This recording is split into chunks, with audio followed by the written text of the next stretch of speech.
Here's a story from Grandpa for my three favorite little girls, Emma, Ayla, and Audrey. Today we're going to visit with our old friends Frog and Toad. This is the third Frog and Toad book that I've read to you, and I hope you like it as much as the other two. Here it is, Frog and Toad All Year. There are 5 chapters in this book: Down the Hill, The Corner, Ice Cream, The Surprise, and Christmas Eve. Frog knocked at Toad's door. "Toad, wake up," he cried. "Come out and see how wonderful the winter is." "I will not," said Toad. "I am in my warm bed." "Winter is beautiful," said Frog. "Come out and have fun." "Blah," said Toad. "I do not have any winter clothes." Frog came into the house. "I've brought you some things to wear," he said. Frog pushed a coat down over the top of Toad. Frog pulled snow pants up over the bottom of Toad. He put a hat and scarf on Toad's head. "Help!" cried Toad. "My best friend is trying to kill me." "I'm only getting you ready for winter," said Frog. Frog and Toad went outside. They tramped through the snow. "We will ride down this big hill on my sled," said Frog. "Not me," said Toad. "Do not be afraid," said Frog. "I will be with you on the sled. It will be a fine, fast ride. Toad, you sit in front. I will sit right behind you." The sled began to move down the hill. "Here we go," said Frog. There was a bump. Frog fell off the sled. Toad rushed past trees and rocks. "Frog, I'm glad that you are here," said Toad. Toad leaped over a snowbank. "I could not steer the sled without you, Frog," he said. "You are right. Winter is fun." A crow flew nearby. "Hello, Crow," shouted Toad. "Look at Frog and me. We can ride a sled better than anybody in the world." "But Toad," said the crow, "you are alone on the sled." Toad looked around. He saw that Frog was not there. "I am all alone!" screamed Toad. Bang! The sled hit a tree. Thud! The sled hit a rock. Plop! The sled dived into the snow. Frog came running down the hill. He pulled Toad out of the snow. "I saw everything," said Frog. "You did very well by yourself." "I did not," said Toad. "But there is one thing that I can do all by myself." "What is that?" asked Frog. "I can go home," said Toad. "Winter may be beautiful, but bed is much better." Chapter 2, The Corner. Frog and Toad were caught in the rain. They ran to Frog's house.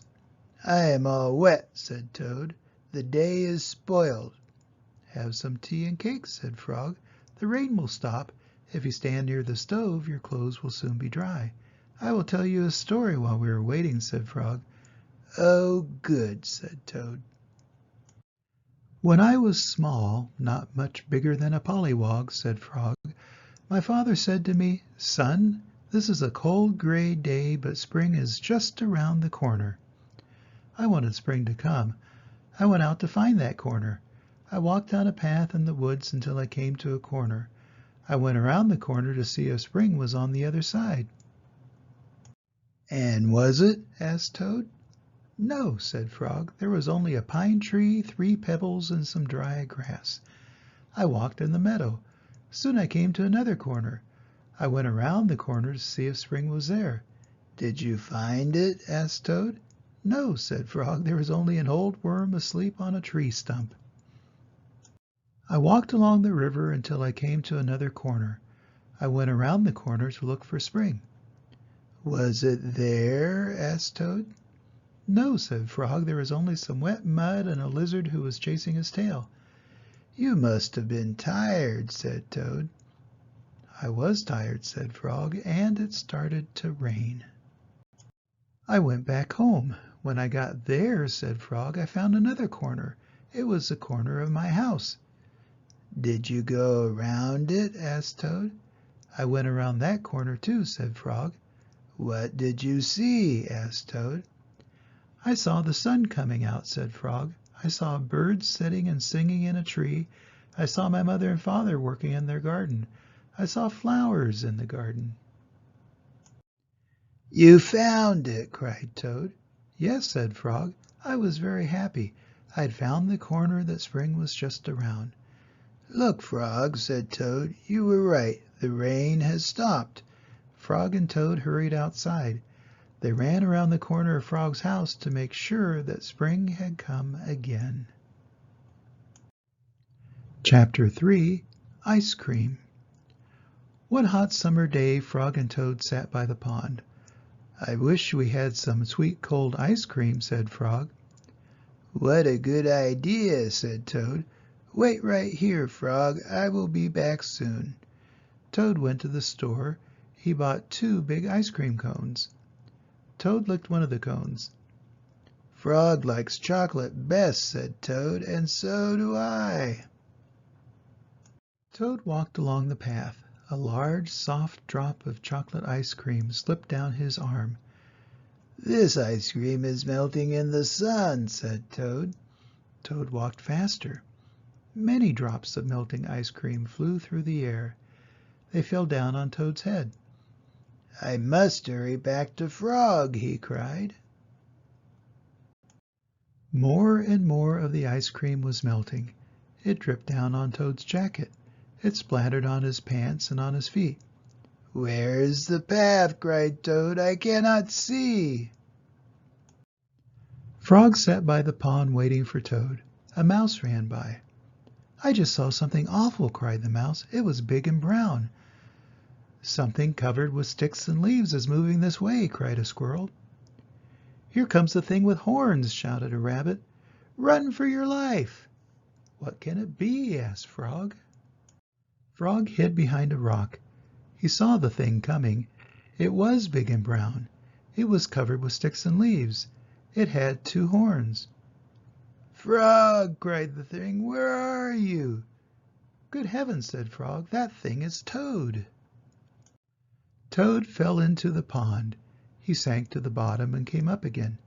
Drat, said Toad, all of our sweet cold ice cream has washed away. Never mind, said Frog. I know what we can do. Frog and Toad quickly ran back to the store. Then they sat in the shade of a large tree and ate their chocolate ice cream cones together.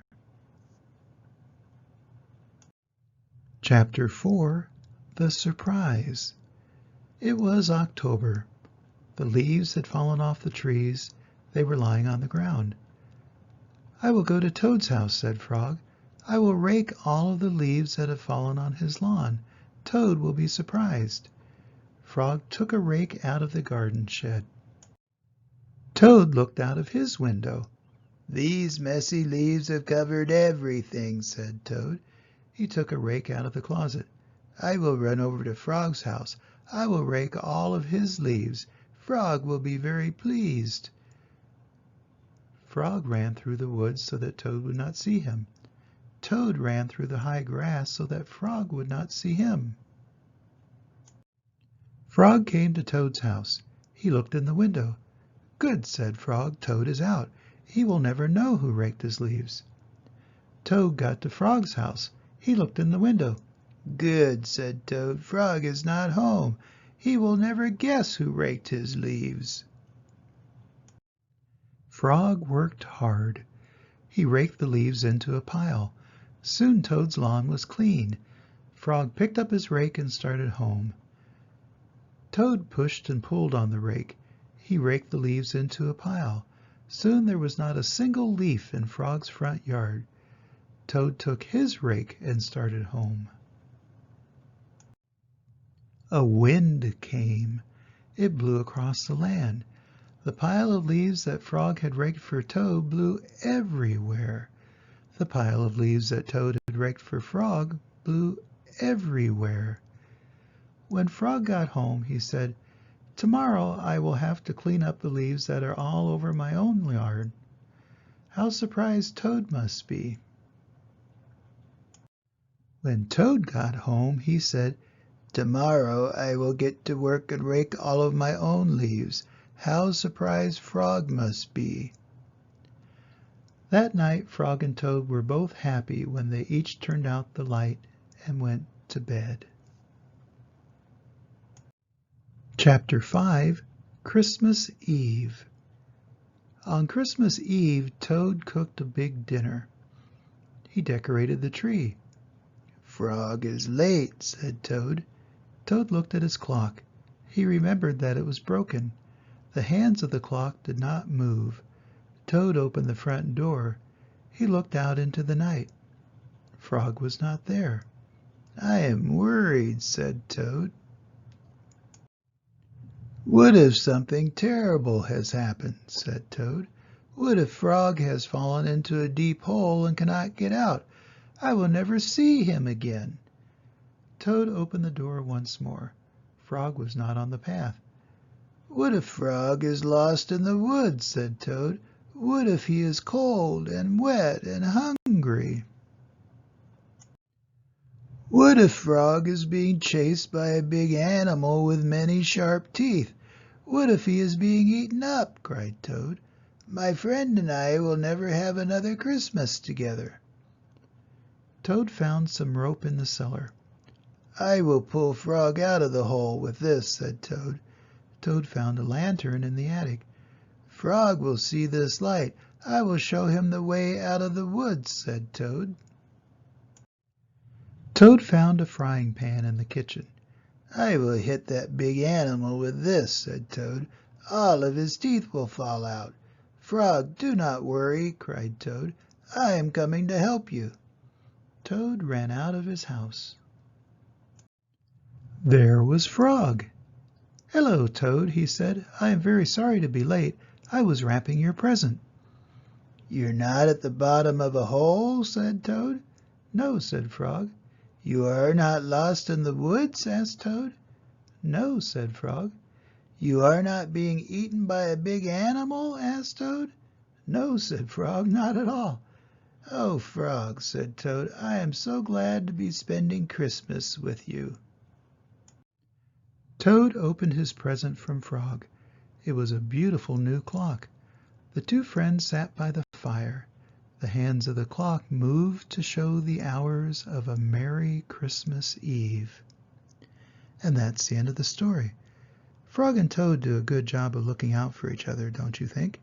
Even when one of them does something foolish, the other one always steps up and is a good friend, because it's when you're foolish is when you need a good friend.